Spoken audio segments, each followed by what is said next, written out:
شیطان الرجیم بسم اللہ الرحمن الرحیم السلام علیکم ورحمۃ اللہ۔ لاڈلے 10ویں جماعت کے طلباء و طالبات،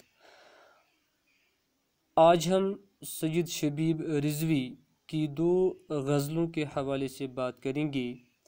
یہ دونوں غزلیں آپ کے نصابی کتاب کے صفحہ نمبر 158 تا 159 پر درج ہیں۔ پیارے بچوں، ہم غزل نمبر 1 کو لیتے ہیں۔ پہلے ہم اس کو پڑھیں گے اور بعد میں ہر شعر کی تفہیم پیش کریں گے۔ کتاب بند صحیح حرف تر کھلا رکھنا، کتاب بند صحیح حرف تر کھلا رکھنا، مباحثے کا ہمیشہ ہی در کھلا رکھنا، سکوت شب سے بھی اکتا کے لوٹ سکتا ہوں، سکوت شب سے بھی اکتا کے لوٹ سکتا ہوں، میں کہہ کے آیا ہوں بچوں سے گھر کھلا رکھنا، ہماری شرط کہ ہم پر ہو سایہ رحمت، ہماری شرط کہ ہم پر ہو سایہ رحمت، تمہاری ضد ہے کہ کوفے میں سر کھلا رکھنا، شکستگی ہوئی ظاہر تو موت لازم ہے، شکستگی ہوئی ظاہر تو موت لازم ہے، کھلی ہواؤں کے دھارے پہ پر کھلا رکھنا، کسی کا ہاتھ بڑھے یا کھچے یہ اس کا نصیب، کسی کا ہاتھ بڑھے یا کھچے یہ اس کا نصیب، ہمارا فرض ہے دست ہنر کھلا رکھنا۔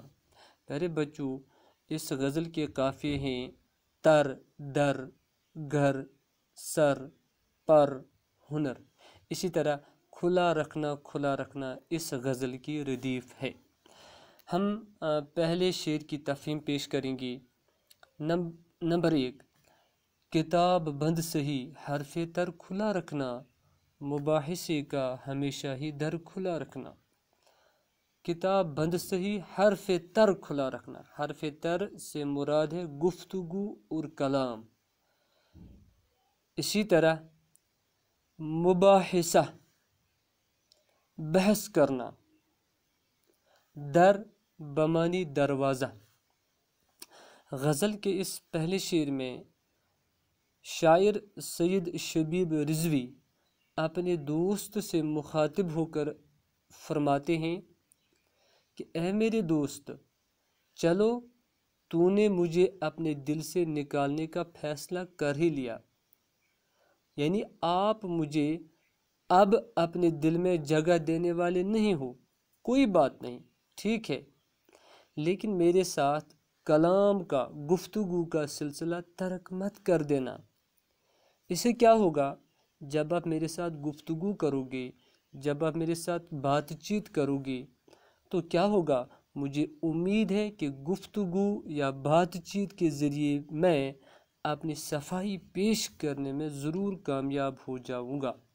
گویا کہ ایک طرف سید شبیب رضوی فرماتے ہیں کہ اے میرے دوست، گرچہ آپ نے مجھے اپنے دل سے نکال دیا ہے، کوئی بات نہیں، لیکن میں چاہتا ہوں کہ آپ مجھ سے بات چیت کریں، آپ مجھ سے ملاقات کریں، آپ مجھے ملیں، اور تاکہ ہم گفتگو کریں، اور اس گفتگو میں کیا ہوگا کہ میں اپنی صفائی پیش کروں گا، ہو سکتا ہے اس موقع پر میں کامیاب ہو جاؤں گا۔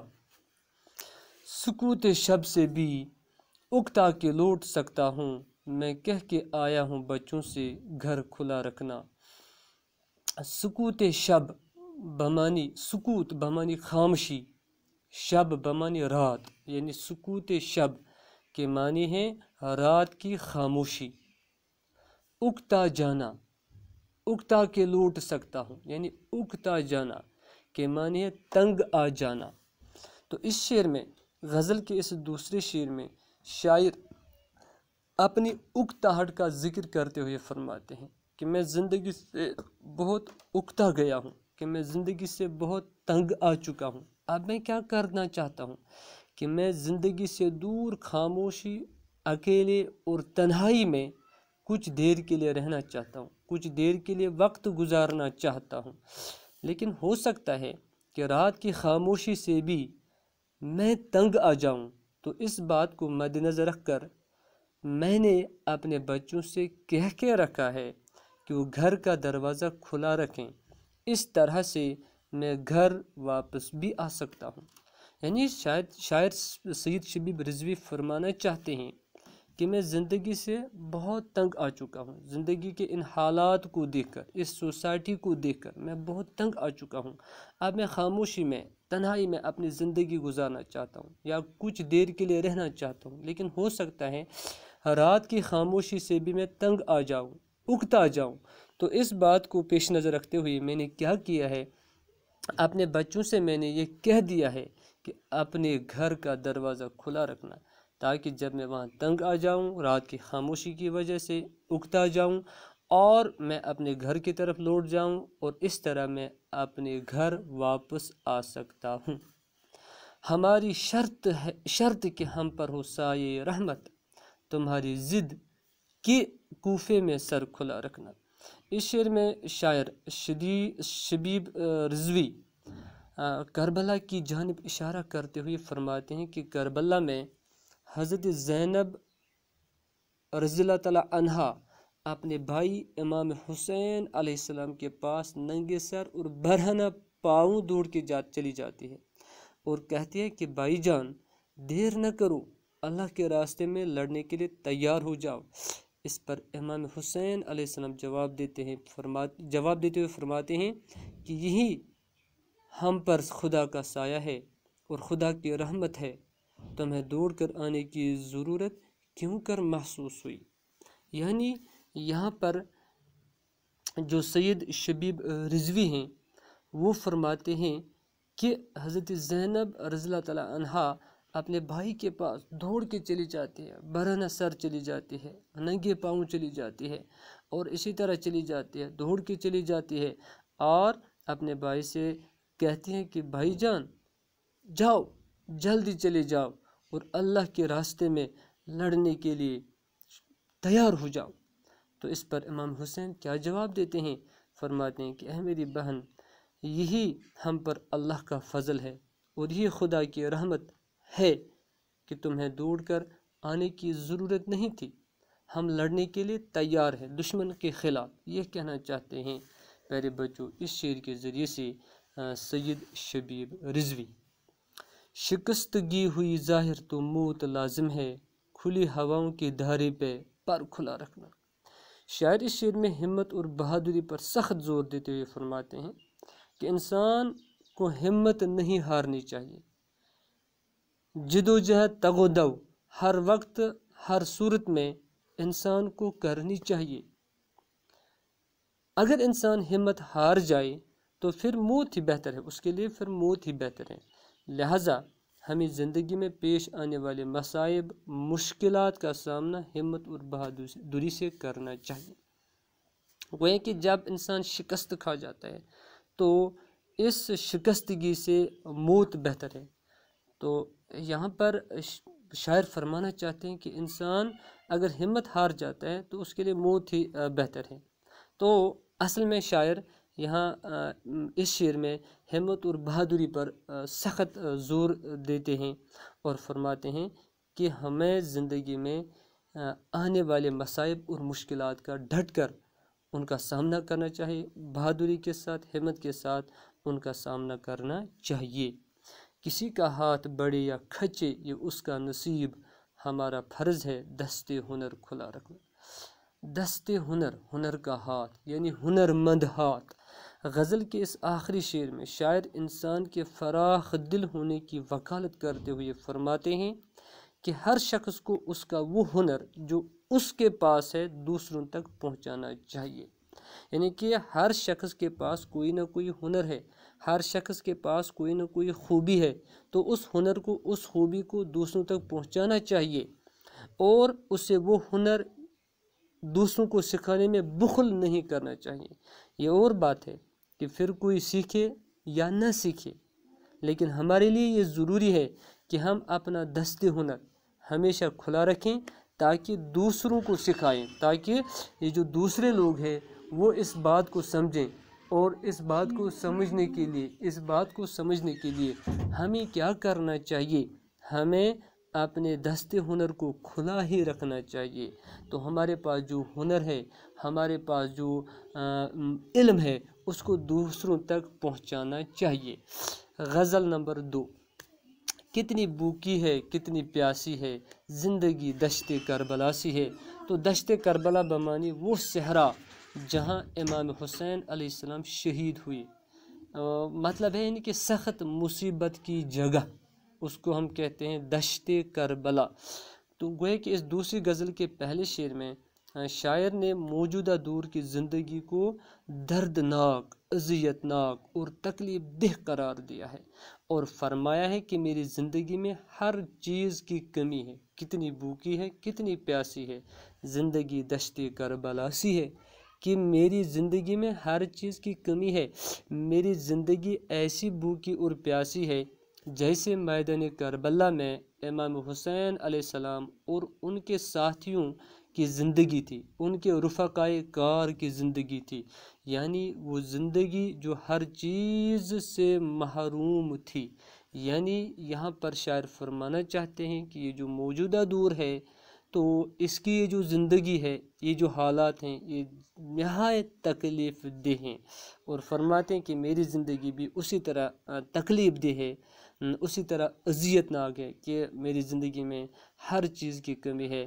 تو میری زندگی اسی طرح بھوکی اور پیاسی ہے جیسے میدان کربلا میں امام حسین علیہ السلام ان کے رفقائے کار پانی ہونے کے باوجود پیاسے تھے، روٹی ہونے کے باوجود وہ بھوکے تھے، وہی میری زندگی بھی ہے۔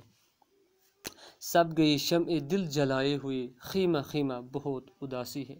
شاعر نے اس شعر میں واقعی کربلا کے اس سین کی منظر کشی کی ہے جب وہاں اداسی چھائی ہوئی تھی، اور ہر ایک خیمہ اور ویرانی کا منظر پیش کر رہا تھا، ہر خیمہ، ہر گھر ویرانی کا منظر پیش کر رہا تھا۔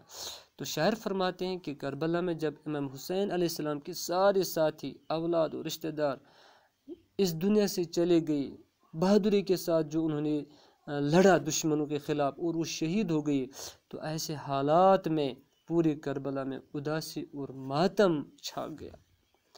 اس نے کتنی لطیف بات کہی، خود شناسی خدا شناسی ہے۔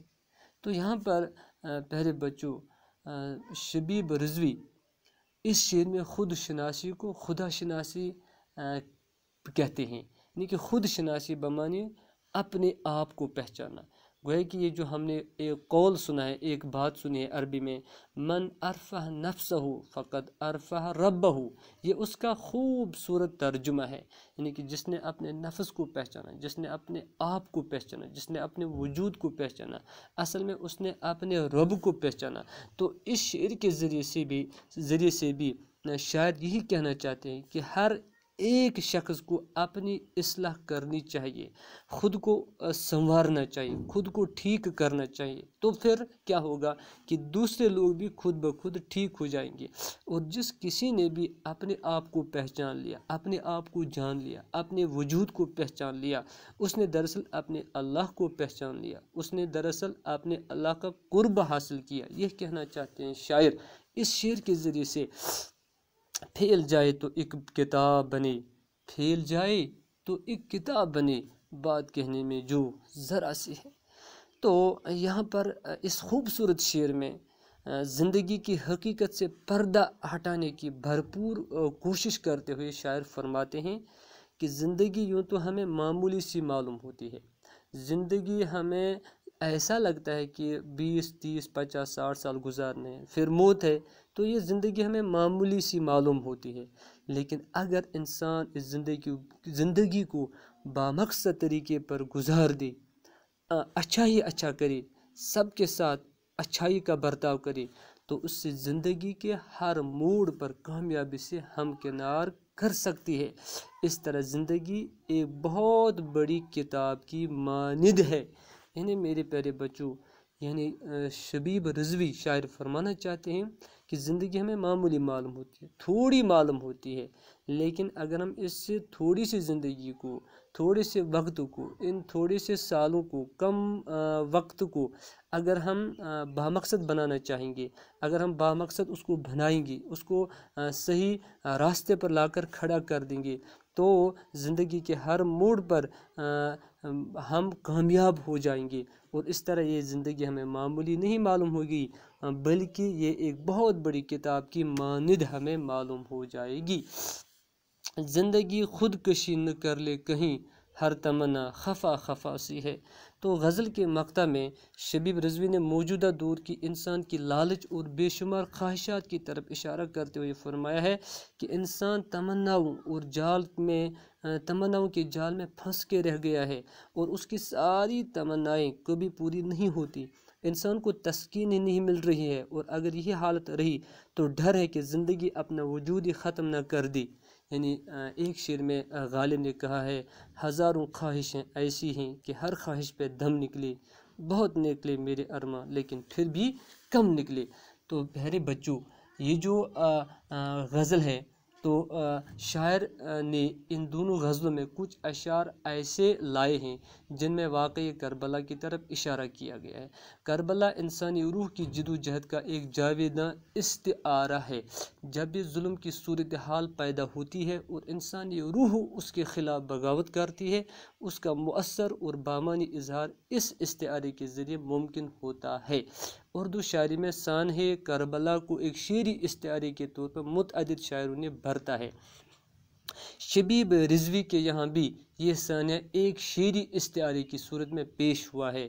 جیسے آپ نے دیکھا ہوگا پیارے بچوں، غزل نمبر 1 کے تیسرے شعر میں شہر کوفہ کا ذکر آیا ہے۔